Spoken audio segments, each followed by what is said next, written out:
ఎవడైనా ఎంతకాలం ఉంటాడా ఈ లోకములో? వాడు బ్రతికేదే 70 సంవత్సరాలు. ఒకప్పుడు చూడండి 90 ఏండ్లు, 80 ఏండ్లు, 75 ఏండ్లు, 70 ఏండ్లు జీవించేవాళ్ళు. ఇప్పుడు అట్లా కాదు, 60, 65కి టా అంటాడు వాడు.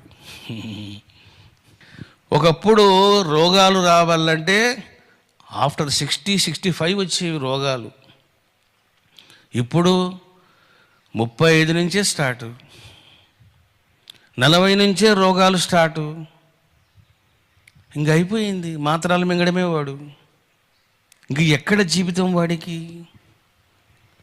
దేనికి వెంపర్లాడటం?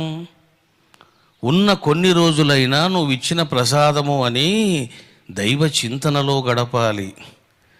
దైవత్వాన్ని, సిద్ధత్వాన్ని సాధించుకోవాలి. ఈ ప్రపంచం వెంట